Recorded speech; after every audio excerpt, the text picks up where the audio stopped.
All right, welcome back to Generational Gains with myself, Greg, Herlene, and my son, Carson, Herlene. Today, we wanted to share, we've brought up this subject in the past before, the importance of education and being in groups that push you and motivate you. Carson and I also happen to be, and you might have heard this before, we talk about the Boardroom. Some of you listeners are part of Boardroom. We are in different rooms, so we get to hear different perspectives, the different struggles that people might be going through, or similar struggles. Yeah. But today we thought we'd share some of our takeaways that I think are not only our businesses, but also in business itself. And I find it very valuable, and I think it'd be very valuable to you. There's always people coming to us, asking us, well, what do you think? What do you think? Where's the market going or headed? And what about the real estate market? And we got to be with 250 people from all over the United States and different demographics, and hear kind of what they're doing and struggling with and how they're getting through it. So anyways, thank you for listening. Thanks for coming back. And that's what we want to share about is some good takeaways that maybe resonate with you or it could be some takeaways for you to be thinking of, because maybe you're not being affected or things are just going great for you, which is awesome too. It can always still improve. Yeah. I love it. Awesome. So I'll start. And those of you too, most people who go to this Boardroom mastermind, it's called, are people who are in real estate, the majority of people, but it's also other business owners as well. Whether you're in real estate or any other business, a takeaway that I had, and also I think it just kind of spawned from me being at a point in my business where I'm in the trenches, building, trying to grow and figure stuff out. I've learned, and it was prevalent to me this weekend too, that it is so hard to be profitable. To actually run a business that makes money and has money at the end of the day every single year is really difficult to do. Most people can't do it. Well, I'm just realized, I'm going to interrupt you for a second, because when I first got in business, she's like, Dad, why aren't you making like $5 million a year? I feel like that's possible. I'm like, well, it is possible, but it's a little harder. It's hard, yeah. No, it's super hard. And I maybe making a little bit of money is easy to do on a business, but it's so difficult. And I think it's because profit, I learned this from someone, I forget what it was, but profit is just unnatural. It's not natural to be profiting because everything has a value exchange, and to have additional value left over for you is usually very difficult to do when you're trading something for value. And then on top of that, all the expenses you would have to run a business, it makes it hard. As you make more money, to continue on that path, you need to hire more people and have more expenses. And those expenses always rise. Inflation's always increasing things. Well, I don't know that the year or the average is, but most business owners go bankrupt within I think 2 or 3 years or something the number is. Yeah. And so it's it goes to show it's very difficult to be building a profitable business. And those of you who are, fantastic, good for you. That's a huge accomplishment. That's really cool. And kudos to him too for doing that for so long.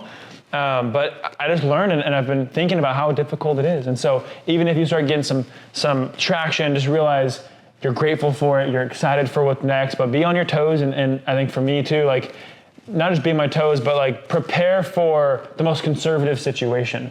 Be as conservative as possible with your projections, with your planning and timelines of things, because it's probably gonna take longer, probably gonna be more expensive than you were thinking, because that just is what it is. And so if that's what you're always planning for, you should hopefully have success. And if you're able to plan in the most conservative perspective and there still is success at the end of the day, then that you're hopefully planning realistically.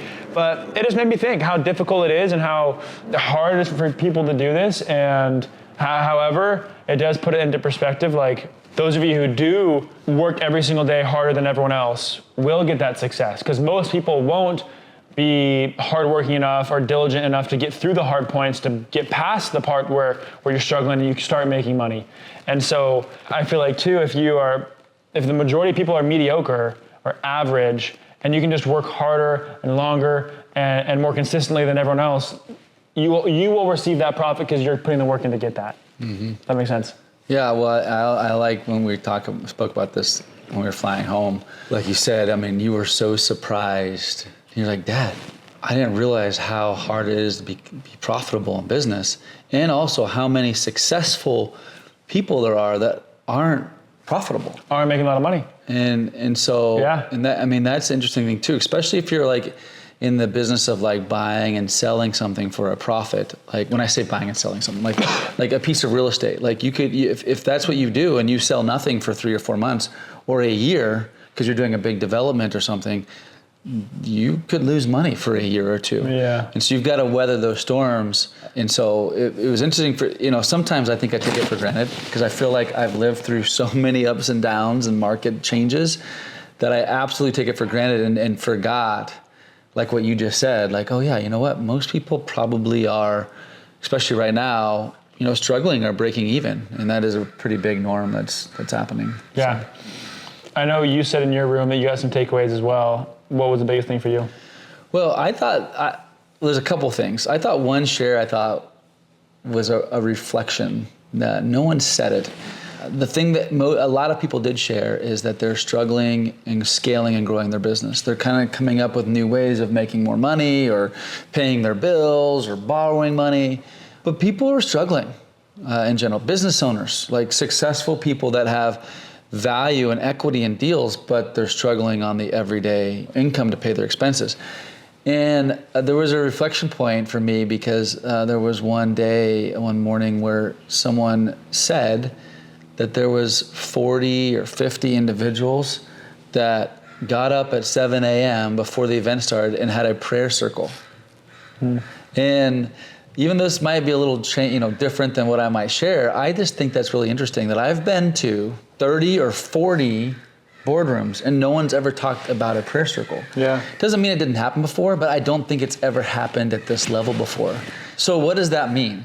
So why is that a big takeaway? Well, it's a takeaway from my perspective because I feel like when things are extremely tough or hard, people have to fall back on their core principles and values in business and in life. And when you're just making money, and let's say buying and flipping, and you make $100,000 or $1 million or whatever that is that's special to you, people kind of forget sometimes about what got them there, about God, about like who they are. It doesn't mean they're bad people. It just means that I find it interesting to seeing that in general, the group of individuals are struggling a little bit collectively. And sure, on paper, they're wealthy or they're rich, whatever, but income-wise, they're not. And when collectively everyone's struggling, what do people do? They come together in a prayer circle. And I think that's badass. I love it. We don't talk too much about religion, although, we do definitely talk about it. It's in our lives, God's in our lives. But I love that. And it's okay, by the way. This is goes back to the beginning of days in the Pride Circle, right? Where people are successful and they're like, we don't need anyone. We've done this on our own. And all of a sudden you lose, your value or your income or your equity or your business.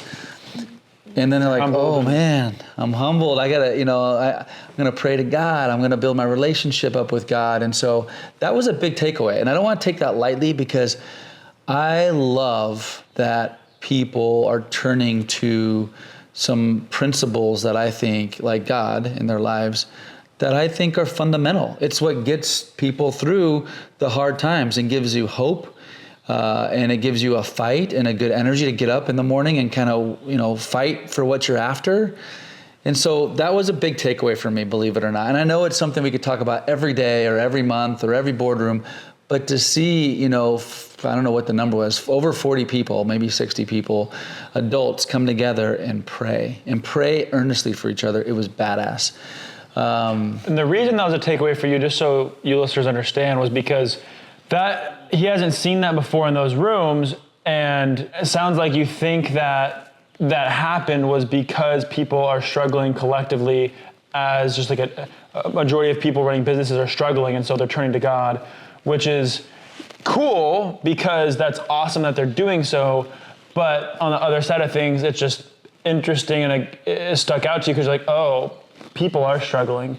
People are turning to God because they are struggling in their business. And so the takeaway is, one, as a country, it feels like people, as our economy and our market is slow, it's worse than you think, and people are turning to God when they're struggling, and that's why.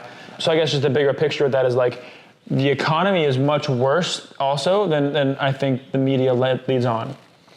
Yeah. Wouldn't you agree? Yeah, I would agree. And I would say half of it or 70% of it was reflection of what you just said. And the other 30 to 50% was, I feel like because of what's going on, they, me included, wouldn't say that's why they're praying, because a lot of it also was family, hard difficulties. And it was interesting to hear True. everyone's going through hard stuff, like everybody. And if it's not you, it's someone you know. So you're 1 degree apart from someone going through something really hard. And if you don't think that's the case, then you haven't asked. There's someone next to you going through something really hard. And I think that's always the case. That's never changing. That's always the case. And so it's just a good reminder, like, hey, we are, it isn't just about business. It's also about our personal lives. And so anyways, that was a big takeaway for me in our room in general. So just stick on this topic of what happened in Boardroom, what we learned, we took from it. What are some things that you saw people in the room were doing investment-wise or in their business that would be worthy to share to everybody that are some other opportunities people might not be thinking about at the time, like right now in today's economy? So I would say about half of my room that I was in was talking about the money they have and what they're planning on doing with it. Many of them... Money they have, meaning like cash. Raised money or personal money? Personal money. Okay. They believe there is going to be some big opportunity. I heard this a year ago, by the way, that this year there would be that. And true. It hasn't happened. True. But it doesn't. That's okay if it lags a little bit. They do think that there's going to be opportunity for asset purchases this next year, sometime in the next 12 months. And so I don't know if it'll happen that quick, but it absolutely could. So I hear people... Asset purchases meaning the market's going to crash. Meaning there's going to be value. No, I don't. Crash to me is aggressive, but the people in the room, there was one person in the room who was adamant about the market crashing. Yeah. I don't know that will happen, but there at least I'm pretty sure that direction. person said that they believe the market's going to crash worse than 2008 and 9. Yes.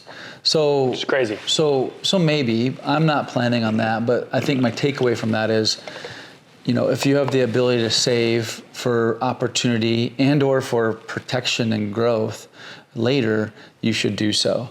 So right now seems to be a time where you might have to work double the amount to get half the results, but still need to do it. And so I feel like that was one of the takeaways in my room was prepare for some hard things. And the other thing I thought was interesting, a takeaway was we had some lenders in our room, and the lenders still in general want to lend, but they aren't going. I think appraisals are out the door.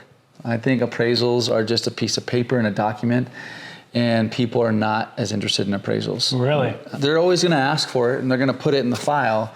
But from what I heard from 2 different lenders, it's really mostly about what actually are they buying it for and was sold in the last 6 months.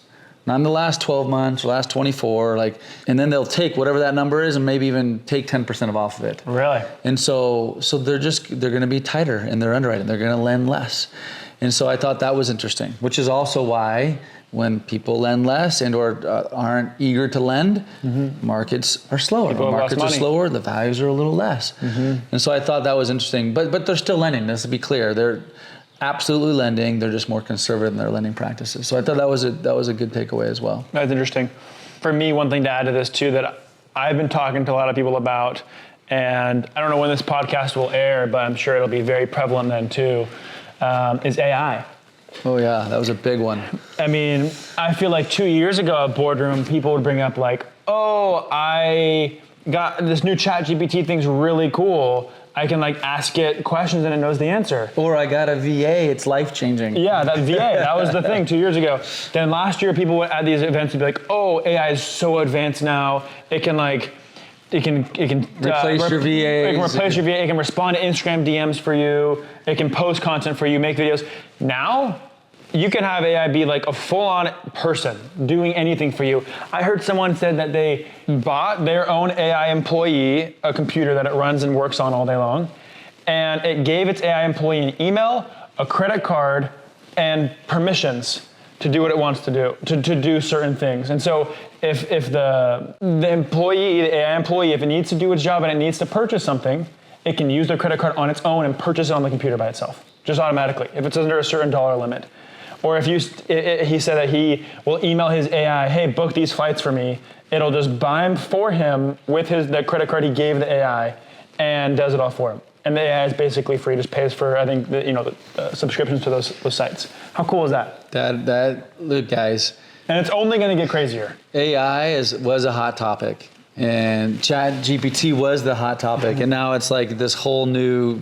Yeah. I mean, it's a whole new energy behind AI. There's going to be people. I think where this will go is people, including us, will hire AI. Like I will hire an actual person who's going to implement AI into our systems, and they're going to know it very well, and they'll be, and if people don't learn it, they'll be replaced. And you're going to have to end up learning it, I feel like. So yeah. At least how I think it will be, and I'm not sure, is I feel like as I scale my business, rather than hiring someone to in that role, another person, I'm going to say you need to hire, or train an AI who's going to be your partner and run that. So it'll be, one-to-one in every department. That'll be exactly right. My thought is the same.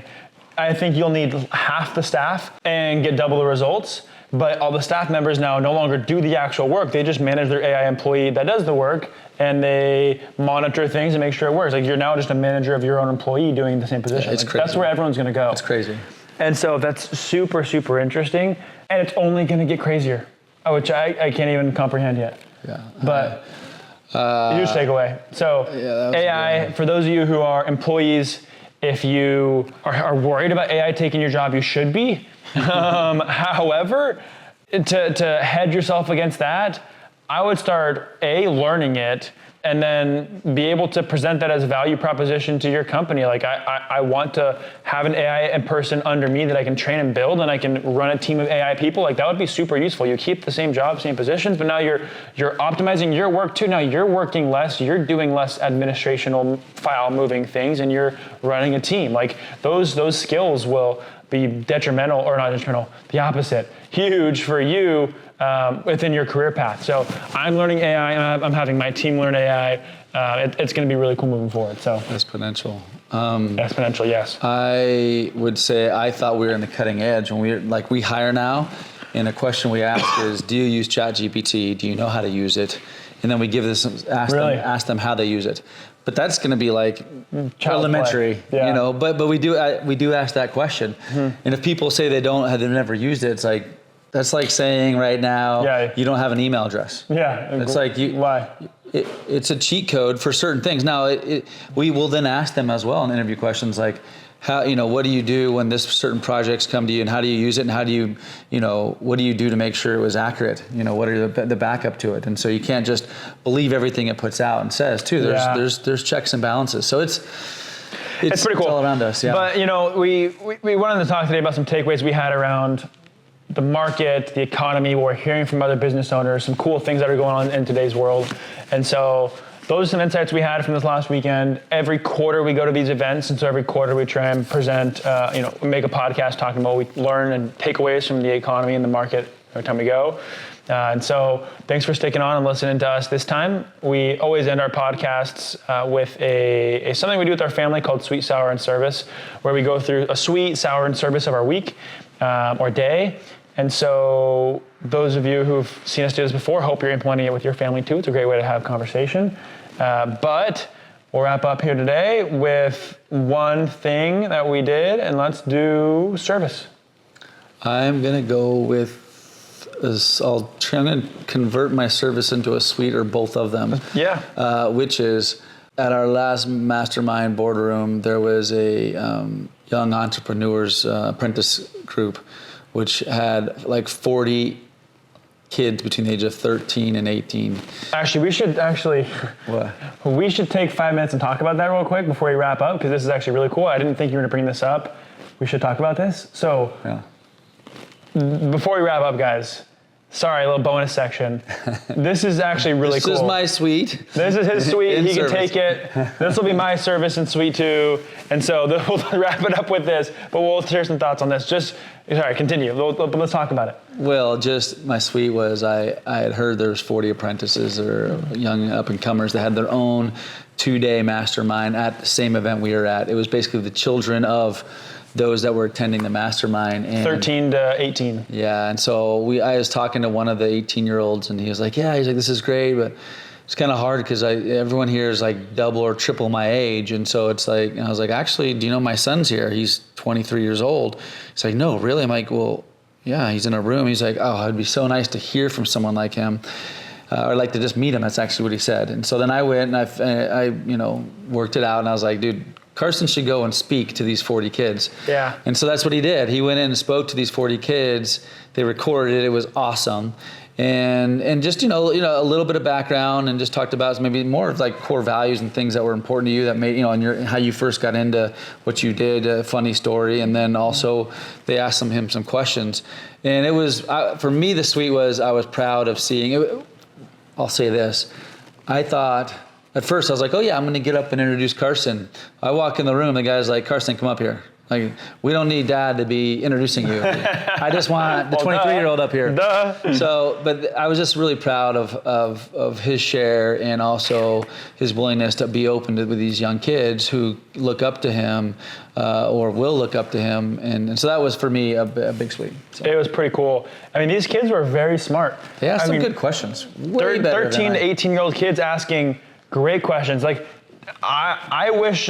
Even though I feel like I started young learning this stuff, those kids are learning some amazing things. 15-year-olds learning like what affects your credit score, what different types of mortgage loans you can get, like different credit card options. Right contractor. How do you know you got a right manager or contractor? Even like why you want to raise money and what that even means. Like it was really cool stuff these kids were learning. They asked some great questions. So it was awesome. Last thing, just you guys talking to your family, you have teenagers, you should talk to them about money. You should talk to them about what your situation, what you're looking to do, what you're learning. Simple things like what a credit card is and how that works, or what a mortgage is, like those things they need to start knowing as soon as possible. And so those kids are crushing it. It was fun to talk to them and speak to them about some stuff. And you guys should start talking to your kids about money as well. So that's a little share for you guys. Hope you have a good rest of your week. We'll see you in the next one.